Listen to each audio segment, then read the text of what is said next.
For example, in 1999, the World Bank insisted that the Bolivian government sell the public water system of its third largest city to a subsidy of the U.S. corporation Bechtel. As soon as this occurred, water bills for the already impoverished local residents skyrocketed. It wasn't until after a full-blown revolt by the people that the Bechtel contract was nullified. Then there is trade liberalization, or the opening up of the economy through removing any restrictions on foreign trade. This allows for a number of abusive economic manifestations, such as transnational corporations bringing in their own mass-produced products, undercutting the indigenous production and ruining local economies. An example is Jamaica, which, after accepting loans and conditionalities from the World Bank, lost its largest cash crop markets due to competition with Western imports. Today, countless farmers are out of work, for they are unable to compete with the large corporations.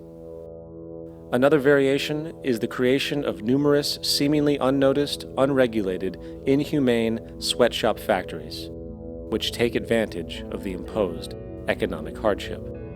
Additionally, due to production deregulation, environmental destruction is perpetual, as a country's resources are often exploited by the indifferent corporations while outputting large amounts of deliberate pollution. The largest environmental lawsuit in the history of the world today is being brought on behalf of 30,000 Ecuadorian Amazonian people against Texaco, which is now owned by Chevron. So today it's against Chevron, but for activities conducted by Texaco. Estimated to be more than 18 times what the Exxon Valdez dumped into the coast of Alaska. In the case of Ecuador, it wasn't an accident. The oil companies did it intentionally. They knew they were doing it to save money out there rather than arranging for a proper disposal. Furthermore, a cursory glance at the performance record of the World Bank reveals that the institution, which publicly claims to help poor countries develop and alleviate poverty, has done nothing but increase poverty and the wealth gap, while corporate profits soar. In 1960, the income gap between the fifth of the world's people in the richest countries versus the fifth in the poorest countries was 30 to 1. By 1998, it was 74 to 1. While global GNP rose 40% between 1970 and 1985, those in poverty actually increased by 17%. While from 1985 to 2000, those living on less than $1 a day increased by 18%. Even the Joint Economic Committee of the U.S. Congress admitted that there is a mere 40% success rate of all World Bank projects. In the late 1960s, the World Bank intervened in Ecuador with large loans. During the next 30 years, poverty grew from 50% to 70%. Under or unemployment grew from 15 to 70%. Public debt increased from $240 million to $16 billion, while the share of resources allocated to the poor went from 20% to 6%. In fact, by the year 2000, 50% of Ecuador's national budget had to be allocated for paying its debts. It is important to understand the World Bank is, in fact, a U.S. bank, supporting U.S. interests. For the United States holds veto power over decisions, as it is the largest provider of capital. And where did it get this money? You guessed it. It made it out of thin air through the fractional reserve banking system. Of the world's top 100 economies, as based on annual GDP, 51 are corporations, and 47 of that 51 are U.S.-based. Walmart, General Motors, and Exxon are more economically powerful than Saudi Arabia, Poland, Norway, South Africa, Finland, Indonesia, and many others. And, as protective trade barriers are broken down, currencies tossed together and manipulated in floating markets, and state economies overturned in favor of open competition and global capitalism, the empire expands. You get up on your little 21-inch screen and howl about America and democracy. There is no America. There is no democracy. There is only IBM and ITT and AT&T and DuPont, Dow, Union Carbide, and Exxon. Those are the nations of the world today. What do you think the Russians talk about in their councils of state?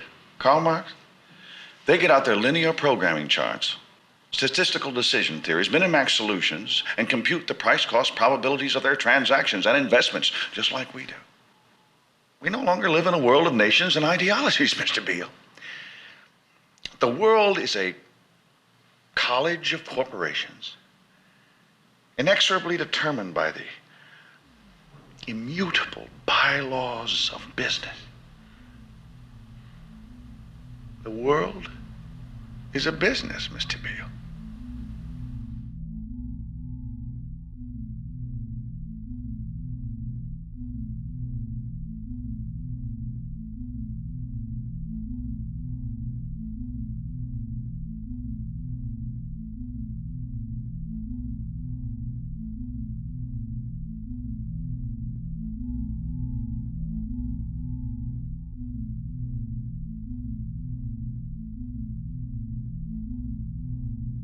The world is being taken over by a handful of business powers who dominate the natural resources we need to live while controlling the money we need to obtain these resources. The end result will be world monopoly, based not on human life, but financial and corporate power. And as the inequality grows, naturally more and more people are becoming desperate. So the establishment was forced to come up with a new way to deal with anyone who challenges the system. So they gave birth to the terrorist. The term terrorist is an empty distinction, designed for any person or group who chooses to challenge the establishment. This isn't to be confused with the fictional Al-Qaeda, which was actually the name of a computer database for the US-supported Mujahideen in the 1980s.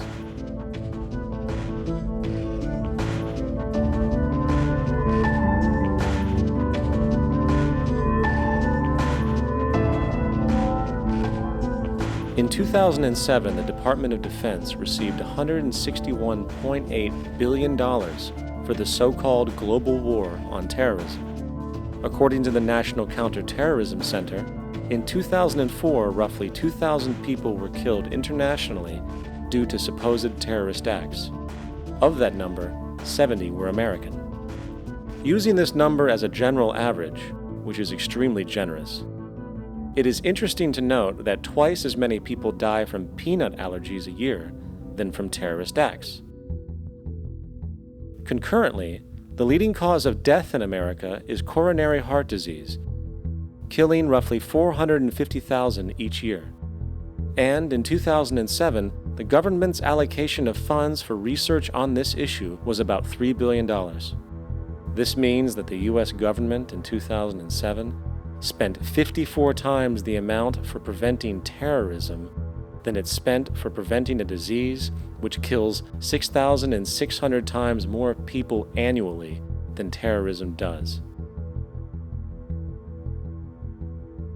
Yet, as the name terrorism and Al-Qaeda are arbitrarily stamped on every news report relating to any action taken against U.S. interests, the myth grows wider.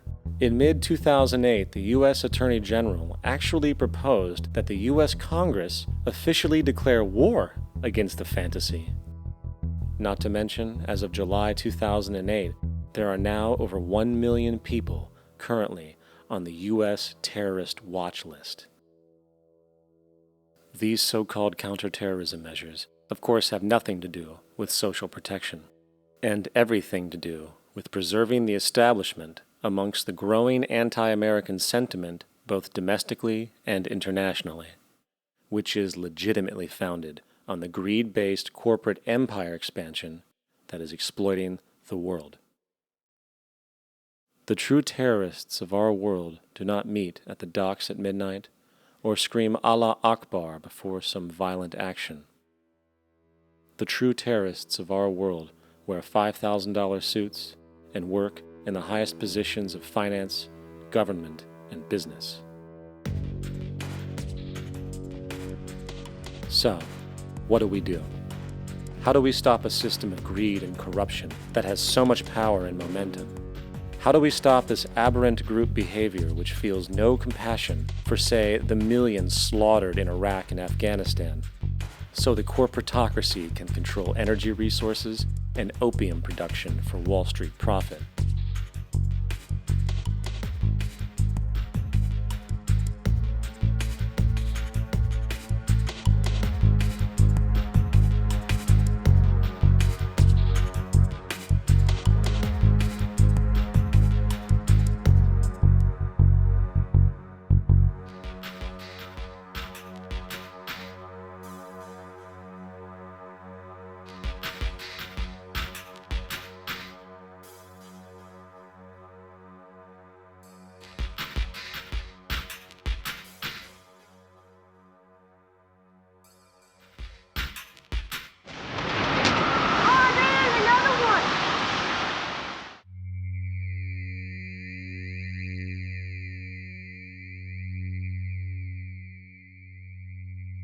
How do we stop a system of greed and corruption that condemns poor populations to sweatshop slavery for the benefit of Madison Avenue? Or that engineers false flag terror attacks for the sake of manipulation? Or that generates built-in modes of social operation which are inherently exploitative? Or that systematically reduces civil liberties and violates human rights in order to protect itself from its own shortcomings? How do we deal with the numerous covert institutions, such as the Council on Foreign Relations, the Trilateral Commission, and the Bilderberg Group, and other undemocratically elected groups which, behind closed doors, collude to control the political, financial, social, and environmental elements of our lives? In order to find the answer, we must first find the true underlying cause. For the fact is, the selfish, corrupt, power, and profit-based groups are not the true source of the problem. They are symptoms.